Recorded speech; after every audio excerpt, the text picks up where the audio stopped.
Hello, this is wmpyr. This is going to be a discussion video. It's actually a video response to Bayani Warrior. And his video that I'm responding to is titled, Why Filipino Kali Flow Drills Do Not Work. And in parentheses it says, and how to make sure they do. Okay, so first of all, I found this video, the title, to be very intriguing, and usually I'm very turned off by videos that focus on the subject of what works and what doesn't work, because a lot of times it's very rude and disrespectful, and I don't even come from that kind of perspective anymore. You know, when in my early years, I certainly did, and I was busy trying to select what is more effective, what is not, what is more practical, what is not, whether it was a style or technique.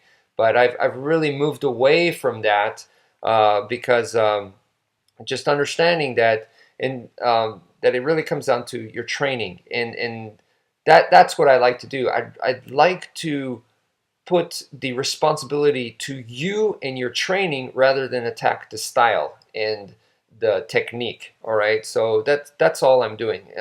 Make it an evolution of you and how you train, you know, rather than that style doesn't work, you know, and rather than that kind of attitude. So a good example that I like to present with you guys is, for a lot of people like to go, that technique is not going to work. They'll judge you, they'll criticize you. So I could present a technique on YouTube, and immediately the first response that I might get from some people is they'll say that is not going to work on the street, you know, or that will get you killed, or, you know, that kind of stuff. That will never work, you know.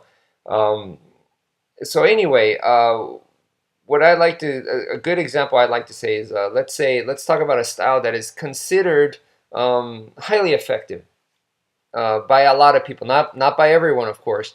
But Brazilian Jiu-Jitsu, I think, is a pretty popular style and is one of the core arts for MMA. Okay, and in Brazilian Jiu-Jitsu, let's say you're interested in it and you don't have martial arts experience at all, and so you hear about how effective it is. You look it up on YouTube and you look up some basic techniques. One of the most basic is, like, let's say, a bridge and roll, okay? And you maybe practice that with your friends or something, and then you go to a local Brazilian Jiu-Jitsu school.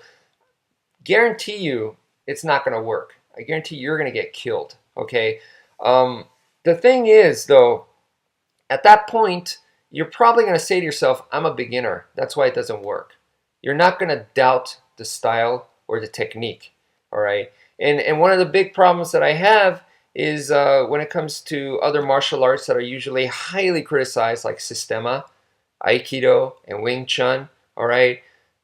People say, oh yeah, you know, that's not going to work, and maybe you even try it. Maybe you put on some gloves, and the other guy's like trying to box you, and you're trying to trap him and stuff, and you can't do it, okay?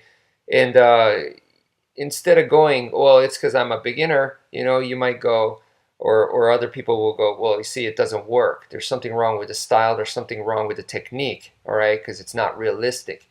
You know, that kind of doubt, you know, but with BJJ, you know, you don't doubt. You believe in the style. You believe in the system. Why is that? You know, and I think that that's kind of not fair. And one of the things that really helps BJJ is that you get to see a lot of footage of people doing it in sport environment against resisting opponents. They've had challenge matches. They've had BJJ sport, and then you can watch it also in MMA. All right, so that really helps.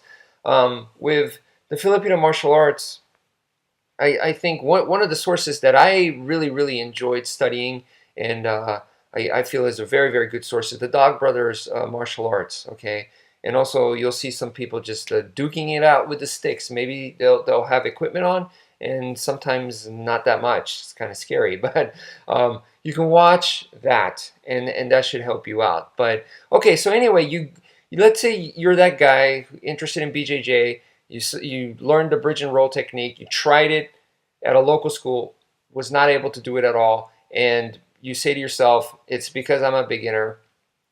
So you believe in the system, you believe in the technique, and you practice, and eventually you're going to be able to do at least some of it. You're going to be able to pull them off, okay?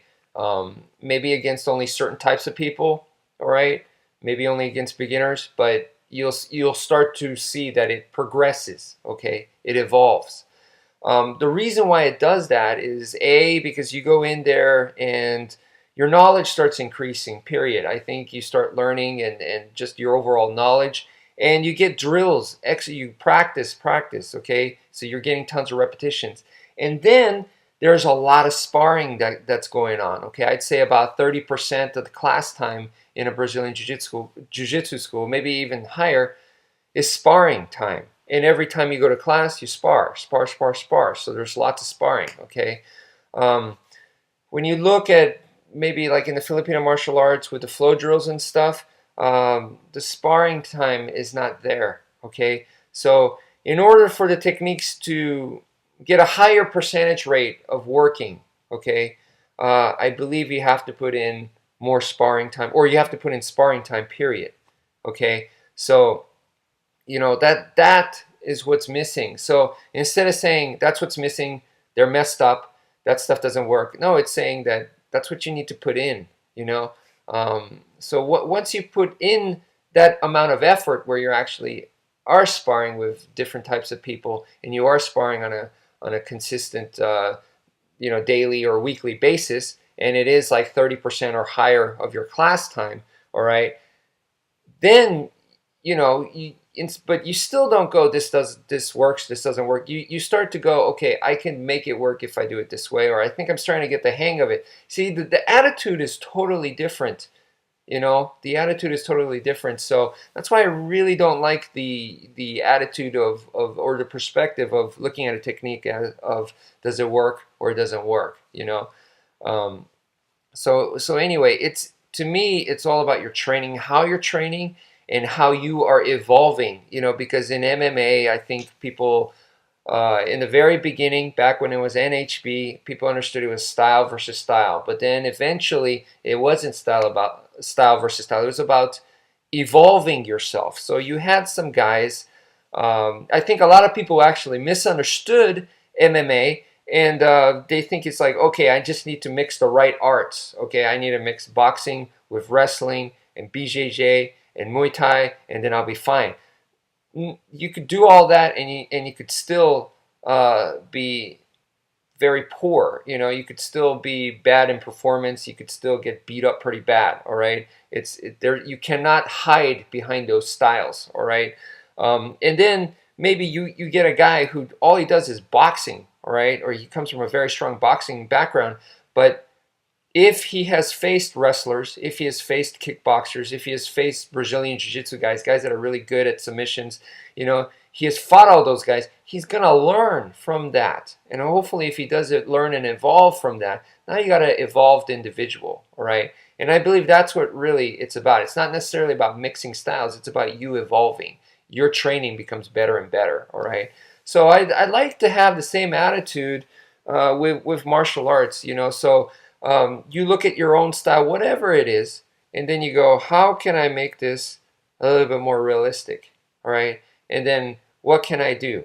All right. And, one of the biggest problems is people like to jump into that stuff, and when you do jump into that stuff too much, all right, it's like, yeah, I need to spar. So all I want to do is just spar, spar, spar. And they don't want to practice the techniques. Okay. That there needs to be a good balance, and also with just constant sparring, all right, you're also the chances of you getting hurt is a lot higher. And honestly, I mean, you can't spar all day long, all right, and you can't, if you do spar all day long, you can't do that for a long period of time. So in those other areas of time, you are going to be practicing forms, you are going to be practicing drills, you are going to be doing other stuff, so I think it's silly to knock drills or flow drills or sensitivity drills, okay, because it's all part of the same thing. Those things are going to help you too. If you feel that it doesn't help you, I think it just means that you haven't figured out how it can help you. So you just, maybe because you're closed-minded or something, but it's just a matter of having, I believe, the open mind and right attitude and perspective. So Anyway, thank you for watching, and